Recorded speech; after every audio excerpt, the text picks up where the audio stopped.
Bien, espero que tengan un buen día. Soy el alumno Luis Antonio Augusto Gutiérrez. Este es un video como muchos otros que voy a subir, como parte dejada por el profesor Amílcar. Bien, en esta oportunidad continuamos con el análisis del libro de la sociedad postcapitalista y pasaremos a desarrollar la primera parte y que tiene por primer subtema el capitalismo a la sociedad de conocimiento. Bien, el capitalismo, conforme avanzaba la tecnología, han ido conquistando el mundo y han formado una nueva sociedad mundial. Eh, el capitalismo se ha desplayado tanto que ha ido metiéndose por todos los grupos sociales mundiales que hoy conocemos. Pero esto no se hubiera dado sin un factor fundamental.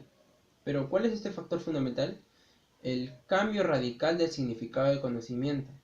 Sin este cambio no se hubiera explayado tanto el capitalismo como lo viene haciendo hoy. Pero si hablamos de conocimiento tenemos que hablar de Taylor. Taylor sostenía que la autoridad debía basarse en el conocimiento superior, es decir, a lo que hoy llamamos administración profesional. Bien, los conocimientos de Taylor que hablaban en la administración profesional se aplicaron luego de la Segunda Guerra Mundial y tuvo mucho éxito, pues a las empresas tenían más eficacia y eran más productivas. Él tenía como base o como lema que decía que el conocimiento aplicado al trabajo generaba explosivamente mayor productividad. Y bueno, este es el primer subtema que habla sobre cómo hemos pasado del capitalismo a una sociedad de conocimiento. Y bueno, eso es todo. Ahora pasaremos a analizar el segundo subtema que se titula La sociedad de organizaciones. Una organización es un grupo humano de gente especializada que trabaja en una tarea común. O sea, todos son especializados ahí y tienen un trabajo en común, una misión en común. La función de una organización es hacer más productiva el conocimiento. De hecho, no se hablaba de organización ni en Estados Unidos ni en ninguna otra parte del mundo hasta luego de la Segunda Guerra Mundial, o sea, después del 1945, de 1950 hacia adelante. Recién ahí se empezó a hablar de organización. Pero a diferencia de una comunidad o de un grupo, una organización busca a las personas más capacitadas, especializadas en distintos temas, ¿no? Cada uno respecto a lo que sabe. Entonces, las organizaciones buscan a las personas más capacitadas en su tema. Eh, Bien, para que las organizaciones rindan, eh, deben de tener autoridad, o mejor dicho, deben de tener autonomía. Pero ¿por qué deben de tener autonomía? Pues si una organización no tiene autonomía, va a seguir sujeta a alguien que le puede dar órdenes. Pero las organizaciones son libres. Deben ser libres, pues, ¿por qué? Porque ellas se especializan en una sola cosa. Ellos no van a estar recibiendo órdenes de decir tú debes hacer esto o debes enfocarte en lo otro.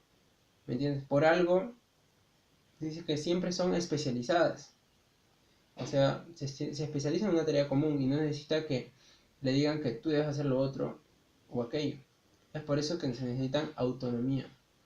Bien, este es el segundo subtema que se titulaba La sociedad y organizaciones. Ahora analizaremos el tercer subtema, que es aquí tenemos el trabajo, el capital y su futuro. Bien, en este tema, el autor empieza cuestionándose acerca del qué será de los dos factores fundamentales del capitalismo tradicional, o sea, el capital y el trabajo. Él se pregunta, ¿qué será del capital y el trabajo si en esta nueva sociedad postcapitalista el factor fundamental es el conocimiento? Entonces, él empieza planteándose esa duda, ¿no? Y es por ello que hace un contraste entre dos países, ¿no? Entre Estados Unidos y Japón, que sabemos que son desarrollados actualmente. Bien, ahí pone de manifiesto muy claro que las políticas de ambos países son totalmente distintas. En realidad, dice textualmente, son radicalmente distintas. Bien, también pone énfasis en la diferencia de que tienen acerca a los trabajadores industriales. Por un lado, Estados Unidos, eh, para ellos es muy importante los trabajadores. Ellos, los trabajadores industriales, forman parte de su base, es lo principal. Pero en cambio para Japón, no. Para Japón, los trabajadores industriales no son muy necesarios. A ellos más les importa el crecimiento de la productividad de sus empresas en vez de tener mayor trabajadores. Eh, Ellos más apuestan, creo, por la tecnología y no la mano de obra, ¿no? La mano de obra facturera. Eh, También Japón se defiende ahí con el hecho de decir que un país desarrollado no debe tener mano de obra manufacturera, ¿no? O sea, obreros que solamente se dediquen a tener una mano de obra simple. Pues los países desarrollados le brindan una buena educación y esa educación debe ser retribuida creando o haciendo que las empresas de su país tengan mayor productividad. Pero Japón dice que los países subdesarrollados como Perú o Bolivia o Cuba, sí, ellos sí deben tener mano de obra eh, tradicional, ¿no? O sea, obreros industriales. ¿Por qué? Pues al ser un país desarrollado, la educación que le brindan no es tan buena. Y entonces, con el trabajo que estos hacen, le retribuyen al Estado lo que han invertido y así puedan superarse. Pero eso es lo que dice y se defiende Japón con esta postura, pues, ¿no? Pero también se menciona que en esos años se puso de moda los fondos de pensiones, ¿ya? Pero estos fondos de pensiones no fueron muy manejados de la mejor forma por sus administradores, ya que hubo mucho desfalco. Es por eso que se ponía de manifiesto que era necesario un control financiero. Cabe resaltar también que el libro en esta parte menciona que estos fondos de pensiones eran como inversionistas que controlaban grandes cantidades de dinero, ¿no? Pero no eran inversionistas capitalistas, pues nosotros sabemos que los fondos de pensiones son nuestro propio dinero al momento que estamos laborando, pero que lo guardamos para futuro cuando nos jubilemos. Es por ello que se dice que este es un capitalismo sin capitalistas. Y bueno, este es el desarrollo de su tema 3 que es muy curioso y muy claro también que nos hace entender, pues, ¿no? Y bien, ahora tenemos como el cuarto subtema, que es la productividad de las nuevas fuerzas laborales. Bien, en este subtema, el autor Peter Drucker eh, plantea que el nuevo desafío de la sociedad postcapitalista es la productividad de los trabajadores de conocimiento y de servicios. Él dice que toma como referencia que la tercera parte de la inversión que han hecho los países desarrollados en tecnología para que las empresas tengan mayor productividad no se ha venido dando o no ha tenido frutos. Pues en vez de que las empresas tengan mayor productividad, han ido disminuyendo. Y es por ello que se plantea invertir en los trabajadores de conocimiento y de servicios. La productividad de los servicios y conocimientos aumenta cuando se especializan en trabajos específicos. O sea, se necesita mucha concentración y mucha ejecución para tener mayor productividad. Bien, en este capítulo también vemos que se impulsa a que las empresas cuenten con trabajadores externos, es decir, que no son propios de esa empresa. Esto también es beneficioso, pues logra dar oportunidades laborales a muchas otras personas que no están dentro de las empresas. Y las empresas también se ahorran, pues como que no le pagan los derechos por ejemplo las gratis, o esos que comúnmente le dan a sus trabajadores de planilla, ¿no? Y bueno, muchas otras beneficios que tiene, pues, ¿no? Y bueno, este es el subtema 4 bien resumido que he explicado. Y ahora por último pasaremos a analizar el subtema 5, que se titula La organización basada en la responsabilidad. Y empieza así con una frase bien clara, ¿no? El principio de la sociedad postcapitalista debe ser la responsabilidad.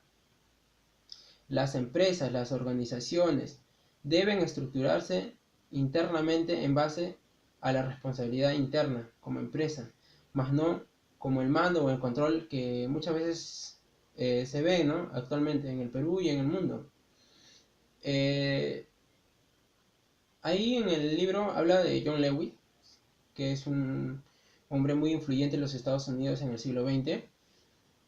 Exactamente en el año 43, 2 años antes que acabe la Segunda Guerra Mundial, él convoca a una huelga de mineros de carbón por una injusta aplicación de impuestos, ¿no?